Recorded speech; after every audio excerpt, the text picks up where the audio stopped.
Hello students, welcome to ADP star the super learning platform. तो देखिए, जैसा कि स्टूडेंट्स आपको पता है कि जेईई मेन 2021 जुलाई अटेम्प्ट का रिजल्ट जो आ चुका है। तो आप में से बहुत सारे स्टूडेंट्स के साथ में बच्चों ऐसा हुआ होगा कि आपके मार्क्स जो है वो तो काफी अच्छे मार्क्स आपने अचीव किए, बट आपके जो परसेंटाइल है वो आपके जो आपने एक्सपेक्ट किया था उसके अकॉर्डिंग नहीं आया है। तो यार इसी के बारे में ये आज का वीडियो जो अपना रहने वाला है। तो पहली चीज तो बच्चों देखो, मैं आपको ये एनालिसिस जो दिखा देता हूं। जैसे कि बच्चों यहाँ पे 25th की सेकंड शिफ्ट को जो पेपर था उसके अंदर अगर कोई स्टूडेंट 220 224 मार्क्स अगर बच्चों लेके आ रहा है तो उसकी जो परसेंटाइल है वो सिर्फ और सिर्फ 98.2 परसेंटाइल है। यही अगर 21st की शिफ्ट में अगर वो बच्चा 201 मार्क्स लेके आता है तो उसकी परसेंटाइल आ जा रही है 99.16। उसी वे में देखो, यहाँ पे अगर बच्चा 224 मार्क्स तक लेके आ रहा है तो उसके 98.97 परसेंटाइल है। उसको 99.3 परसेंटाइल पे पहुंचने के लिए उसको 250 मार्क्स लेके आने पड़ रहे हैं। तो यार ऑब्वियस सी बात है कि ये बहुत ही अनफेयर सा काम हो रहा है एनटीए की तरफ से, क्योंकि यार इसमें एक्चुअली इश्यूज बहुत सारे हैं। अगर ये फेयर वर्क हो उसके बाद में चाहे ज्यादा मार्क्स पे अगर कम परसेंटाइल आ रही है तो उसमें बड़ा इश्यू नहीं है, लेकिन ये अनफेयर क्यों है इस चीज को बच्चों आपको समझना बेहद जरूरी है। क्योंकि यार पहली चीज तो देखो, इनकी सारी शिफ्ट में जो नंबर ऑफ स्टूडेंट्स है वो सेम नहीं रहते।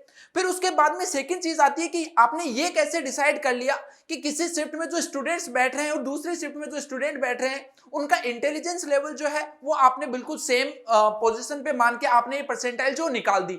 तो ऑब्वियस सी बात है कि यार इसमें इश्यूज तो बहुत सारे हैं, बहुत सारे इश्यूज हैं इसमें, जो मार्क्स वर्सेस जो परसेंटाइल या एनटीए के द्वारा निकाली जा रही है। बट अगेन ये तो प्रॉब्लम हो गई। अब पहली चीज तो यार आप में से जिस भी स्टूडेंट के साथ में इस टाइप की प्रॉब्लम हुई है कि उनके ज्यादा मार्क्स आने के बाद भी कम परसेंटाइल है, क्योंकि यार एक्चुअल में क्या होता है, चाहे पेपर कितना ही इजी हो, सब कहने की बातें होती है बेटा, अगर पेपर चाहे इजी हो उसके अंदर भी 224 अगर कोई बच्चा मार्क्स लेके आ रहा है, 250 लेके आ रहा है, तो ये आसान चीज नहीं है। कम इजी पेपर में भी ज्यादा मार्क्स लाना बच्चों बहुत आसान चीज नहीं होती, इसमें भी आपके एफर्ट जो लगते हैं। तो यार इससे पहली चीज तो देखो, मैं आपको यही बोलूंगा कि प्रॉब्लम तो है, बट इसका सॉल्यूशन एक तो देखो सिंपल सा सॉल्यूशन ये है कि भाई हम इसी चीज को लेके बैठे रहे कि ये हो गया हमारे साथ, ये हो गया, इसी चीज को हम लेके दुख में हैं, रोते रहे, अगले आने वाले अटेम्प्ट की तैयारी हम नहीं कर पा रहे। एक चीज तो ये है, बट बच्चों अपने को ऐसा नहीं करना है। क्यों? क्योंकि यार वो एंटी के हाथ में है, हम उस चीज के बारे में कुछ कर नहीं सकते। तो अब जिस चीज के बारे में आप कुछ कर ही नहीं सकते उसमें हम क्यों फोकस करें। तो बच्चों देखो बेटर यही है, पहली चीज तो आप भगवान से यही दुआ कर सकते हो कि आपके शिफ्ट का जो पेपर आए वो डिफिकल्ट पेपर आए। बेटा जो आसान शिफ्ट का पेपर आ रहा है उसमें बहुत सारे मार्क्स आ रहे हैं, उसके बावजूद भी वो डिजायर्ड आपकी परसेंटाइल जो नहीं निकल के आ रही है। लेकिन अगेन जिन भी बच्चों के साथ में बच्चों ऐसा हुआ है उसको यार बिल्कुल भी निराश और हताश होने की जरूरत नहीं है। वो बस अपना मन लगा के आगे की प्रिपरेशन जो उसको और स्ट्रॉन्ग करे, वो बस यही ट्राई करे कि आपका पेपर चाहे कैसा भी है लेकिन आपके मार्क्स जो है वो बहुत अच्छे लेवल पे आप लेके जाओ। अगर इजी पेपर है तो उसमें मार्क्स, क्योंकि अब देखो क्या हो गया, अब अगर आप जो मॉक टेस्ट की प्रैक्टिस कर रहे हो उस मॉक टेस्ट में भी बच्चों आपको ऐसा करना पड़ेगा कि आपको इजी पेपर्स जो है उनकी भी प्रैक्टिस करनी पड़ेगी, उनकी अलग से करनी पड़ेगी। क्योंकि इजी पेपर है तो वहां पे आपको मार्क्स चाहिए 260 270, इतने मार्क्स आपको लेके आने पड़ेंगे। तो पहली चीज तो बच्चों मेन जो इंपॉर्टेंट चीज है वो यही कि आप जो मॉक टेस्ट देते हो वो दोनों लेवल के आप मॉक टेस्ट दीजिए, डिफिकल्ट लेवल का भी दीजिए और इजी लेवल का जो मॉक टेस्ट है वो भी दीजिए, ताकि आपको दोनों का आइडिया लग सके कि इजी पेपर में आप कहां तक स्कोर जो लेके जा रहे हो।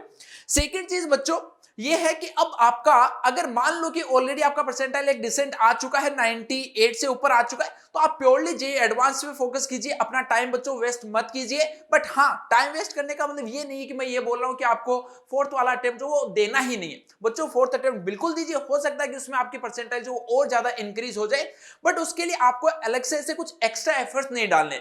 आप सिंपली जब भी आपका जेईई मेन का पेपर है उससे पहले बच्चों आप 2 मॉक टेस्ट जो वो अटेम्प्ट कर लीजिए, बाकी पूरा फोकस जो वो जेईई एडवांस पे रखिए। बट जिन भी बच्चों का ऐसा हो रहा है कि परसेंटाइल कम आ रहे हैं, तो बच्चों ये मान के चलिए, क्योंकि ये एक तो इतनी बड़ी चीज हो गई ना कि 98 परसेंटाइल 98.5 आने के बाद में भी ये श्योर नहीं है बच्चों कि आपको एक डिसेंट अच्छी एनआईटी जो वो मिले। समझना मेरी इस बात को बड़ी ध्यान से। तो आप ऐसा बिल्कुल नहीं कर सकते कि आप नेक्स्ट वाला अटेम्प्ट उसको इग्नोर ही कर दो। अगर आपके 98 भी आ रहे हैं तो नेक्स्ट वाला अटेम्प्ट भी बच्चों आपको देना ही देना है, ठीक है। तो ये दोनों तरीके की बात हो गई। तो बच्चों अब आपका फोकस किसी एक डायरेक्शन में रखना है और आपको वो डिसाइड करना पड़ेगा। मैं परसेंटाइल के बेसिस पे आपको बता दिया है कि कौन सा बच्चा प्योरली जो जेई एडवांस पे फोकस कर सकता है, किस स्टूडेंट को जेई मेन पे ही अभी के लिए फोकस करना है। ठीक है, तो जिस भी बच्चे को बच्चों जेई मेन पे फोकस करना है, जिसकी परसेंटाइल बाय द वे कम रह गई है, तो वो अपने आप को फाइनल स्टेप बैच जो वहां से रिवीजन कर सकता है। अगर उसको पूरे एक ऑर्गेनाइज्ड कोर्स की बच्चों जरूरत है तो वो आरबीसी 5.0 में एनरोल कर सकता है। और जिस भी बच्चे को जे एडवांस पे पूरा का पूरा फोकस करना है तो वो बच्चों आरसीसी 2.0 बैच जो है उसके अंदर एनरोल कर सकता है। और दोनों ही बैचेस के जो बच्चों लिंक है वो मैंने डायरेक्टली डिस्क्रिप्शन में डाल दिया, तो वहां से आप डायरेक्टली उसको ज्वाइन कर सकते हो। ठीक है, तो अगेन बच्चों मैं यही बोलूंगा कि जो चीज आपके हाथ में नहीं है उस पर अफसोस मत कीजिए। वो एनटीए की चाहे गलती हो चाहे ना हो, उस चीज पे ज्यादा आपको सोचना नहीं है। तो अब से बस रिजल्ट आ गया, अब उस बात को पीछे छोड़िए और जो नेक्स्ट अटेम्प्ट है या फिर जो जेईई एडवांस का पेपर होने वाला है उन पे बच्चों आपको अच्छे से अब फोकस करना है। Okay students, best of luck.